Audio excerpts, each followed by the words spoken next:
Mister Jain, बहुत बहुत धन्यवाद एनडीटीवी इंडिया को समय देने के लिए, और आपने समय निकाला। सर, दिल्ली की स्थिति पर अगर हम चर्चा कर लें, सौरभ शुक्ला की आपने रिपोर्ट देखी, आईसीयू में बेड्स की ज़रूरत है, कमी हो रही है हमारे सरकारी अस्पतालों में भी, निजी अस्पतालों में भी। क्या आंकलन है आपका सर? देखिएगा, आईसीयू बेड्स के बारे में मैं बता दूं, हमने पिछले एक हफ्ते में 500 आईसीयू बेड बढ़ाए हैं, और आज भी जो ऑक्यूपेंसी आईसीयू बेड्स की है, टोटल जो 1264 बेड हमारे वेंटिलेटर वाले हैं, उसमें से 488 अभी हमारे पास बचे हुए हैं, और 1650 आईसीयू बेड में से 455 बचे हुए हैं।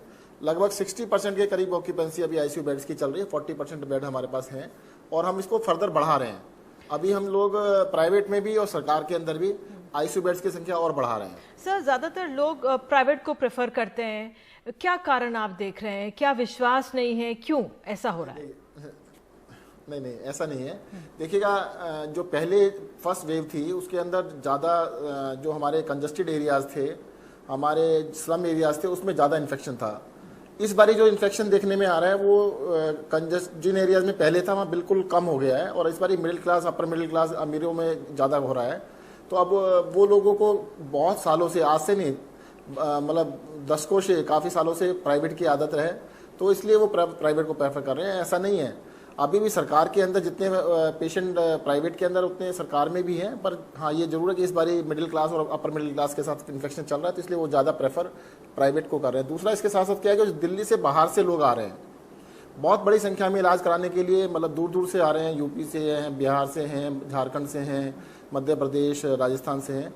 तो वो लोग, वो मुझे लगता है ज़्यादा लोग आ रहे हैं जो अफोर्ड कर पा रहे हैं, और उनकी फर्स्ट चॉइस ये होती है कि जब दिल्ली में इलाज कराने आए हैं तो कहते हैं हम पे कर सकते हैं, हम प्राइवेट में एडमिशन कराएंगे। तो दिल्ली के अंदर बेड्स नहीं है, लगभग 30। बताइए। एम्स में भी, all India institute of medical sciences में भी बेड्स नहीं है। अब देखिएगा, पर्टिकुलर एम्स की ही अगर बात करें तो थोड़ा मुश्किल होगा, परंतु एलएनजेपी में बेड्स हैं, सफदरजंग में बेड्स हैं, लेडी हार्डिंग में बेड्स हैं, राजीव गांधी में हैं, जीटीबी में हैं, दीनदयाल उपाध्याय में हैं, अंबेडकर हॉस्पिटल में। अभी हमने 2 नए अस्पताल भी जोड़े हैं, 100 बेड उसमें दिए हैं, अंबेडकर हॉस्पिटल, दीनदयाल उपाध्याय हॉस्पिटल में भी जोड़े हैं। तो ये पर्टिकुलरली अगर एग्जैक्टली कहे कि एक अस्पताल में बेड नहीं, तो दूसरे अस्पतालों में बेड्स हैं अवेलेबल, और आज भी जो टोटल ऑक्यूपेंसी है वो 50% से कम है।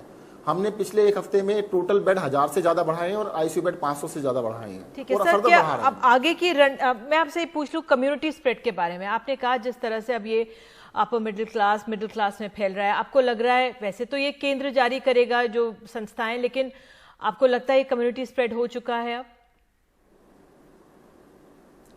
देखिए, मुझे तो लगता है, मैं अभी नहीं, मैं तो 3-4 महीने से कह रहा हूँ कि कम्युनिटी में स्प्रेड है, काफी लोगों को फैला हुआ है, और बहुत सारे लोग उसका सोर्स नहीं बता पा रहे हैं कि उसको उसके घर में से नहीं हुआ, उसको जानकार से नहीं हुआ, उसको पता नहीं कहाँ से इन्फेक्शन हुआ है। तो मुझे लगता है मान लेना चाहिए कि कम्युनिटी स्प्रेड है। और सीरो सर्वे के अंदर भी आप देखिएगा, अगर 25%, 30% लोग पॉजिटिव आ रहे हैं, और 25-30% के ऊपर भी हम ये नहीं कह रहे कि भाई कम्युनिटी स्प्रेड है, तो थोड़ा मुश्किल सा लगता है। और परंतु देखो, फाइनल वर्ड तो केंद्र सरकार का ही होगा, वो क्या कहेंगे, आईसीएमआर क्या कहता है, केंद्र सरकार क्या कहती है, पर मुझे लगता है अब तो मान लेना चाहिए कि हाँ कम्युनिटी स्प्रेड है। सर, आपने जो अभी सीरो सर्वे एक और आप जो करा रहे हैं, उसका सैंपल साइज कितना बड़ा होगा? अभी 17,000 का सैंपल था जिसको सर्वे किया गया था, नेक्स्ट का भी 17,000 का होगा। ठीक है सर, जो आपने कहा कि केंद्र को कम्युनिटी संक्रमण के बारे में बोलना है, कम्युनिटी स्प्रेड के बारे में, लेकिन जब कंटेनमेंट जोन्स बनाते हैं उसके बाद कितनी कॉन्ट्रैक्ट ट्रेसिंग हो रही है, उस लिहाज से हमारी दिल्ली सरकार कैसे आगे बढ़ रही है?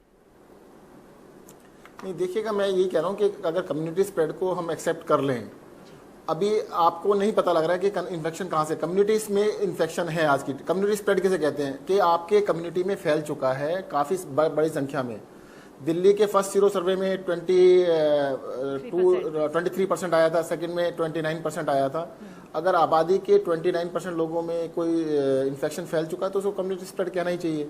और देश के अंदर भी बहुत सारे राज्यों में, बहुत सारे शहरों में, खासतौर से बड़े शहरों के अंदर बड़ी संख्या में इन्फेक्शन हो चुका है, और इसको मुझे लगता है कम्युनिटी स्प्रेड मानने में अब कोई बुराई नहीं है।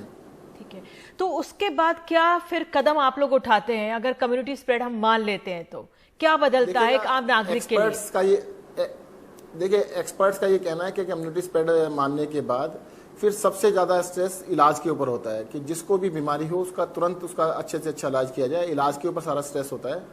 कॉन्टैक्ट ट्रेसिंग कॉन्टैक्ट ट्रेसिंग मतलब देखिए, आप एक एग्जांपल मैं बताता हूँ। दिल्ली में 4,500 के करीब पेशेंट डेली आ रहे हैं, 4 से 4,500। अगर 10 दिन के अंदर 40,000 पेशेंट आ गए और एक पेशेंट के 10 या 20 कॉन्टैक्ट्स हैं, 20 कॉन्टैक्ट भी आप मान लेते हैं, तो 10 लाख लोग हो गए। अब 10 लाख लोगों को आइसोलेट करना और उन लोगों को 10 लाख लोगों को आप एक सिटी के अंदर कहेंगे नहीं जी ये सब आइसोलेट रहेंगे, वो प्रैक्टिकली इम्पॉसिबल है। और मुझे लगता है कि अब हमें इसके बारे में बैठ के विचार कर लेना चाहिए। और अगर इस स्टेज में भी हम नहीं मानेंगे कि कम्युनिटी स्प्रेड है तो कब मानेंगे, समझ नहीं आया। बिल्कुल, अगर मान भी लेते हैं तो उसपे फिर उपचार आसान हो जाता है। सर, मैं आपसे ये भी समझना चाहूंगी क्योंकि हमारे जो सहयोगी वो हम बता रहे थे कि अगर दिल्ली में कोई संक्रमित पाया गया, क्योंकि अभी देश की बात मैं नहीं कर सकती, आपसे ही पूछ सकती हूँ, तो अगर कोई पॉजिटिव पाया जाता है तो एक कॉल सेंटर पे जानकारी जाती है, लेकिन कोई उनसे संपर्क नहीं कर रहा है, तो क्या अब इस पे तवज्जो देनी चाहिए कि कोई पॉजिटिव हो रहा है तो कैसे उसको इमीडिएटली क्या दिशा निर्देश दिए जाएं या क्या आगे पैरामीटर्स उनको फॉलो करने चाहिए?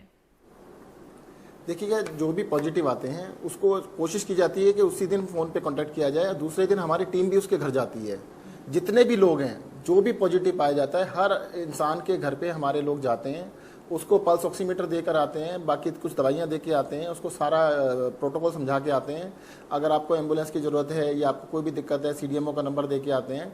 तो पूरा का पूरा प्रोटोकॉल बनाया हुआ है। हाँ, ये हो सकता है कि जैसे पॉजिटिव आया है तो उसको SMS चला जाता है लैब से ना, कई बार SMS चला जाता है तो कॉल आने में कुछ समय लग सकता है, 2 घंटे 3 घंटे 4 घंटे लग सकते हैं। सेम डे नहीं तो अगले दिन जो हमारी टीम जरूर जाती है सबके घर। तो सर, मेरी गुजारिश है कि उस पर थोड़ा ध्यान दे दीजिए, क्योंकि ये आ रहा है, लोग कह रहे हैं कि शायद उनको फोन नहीं आ रहे हैं और इससे चिंताएं बनी हैं। आखिर सवाल मैं आपसे पूछना चाहूंगी सर, दिल्ली एक मॉडल था, रोल मॉडल बना था जब हमारे यहाँ पे नीचे कर्व आ गया था, अब फिर एक जिस तरह से आगे है, तो किस तरह से आप दिल्ली की समीक्षा कर रहे हैं? इस समय हम क्या पीक पर हैं अपने? देखिएगा, दिल्ली के अंदर हमने सबसे बड़ा जो हमारे पूरे इस फाइटिंग के अंदर रहा है, कोरोना फाइट में, हमने ट्रांसपेरेंसी बरकरार रखी है।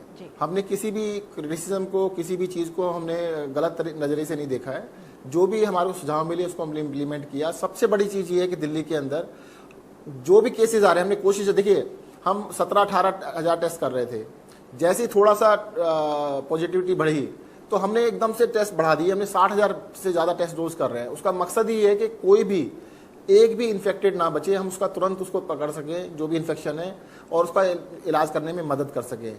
और मुझे आता लगता है, देखो जैसे पहले जून में आया था, ये जो इस तरह से भी एकदम से बहुत तेज़ी से वेव आई है। पहले में जैसे मैं बता चुका हूँ, पिछली बारी स्लम्स में और हमारी घनी आबादी के एरियाज़ में ज़्यादा था।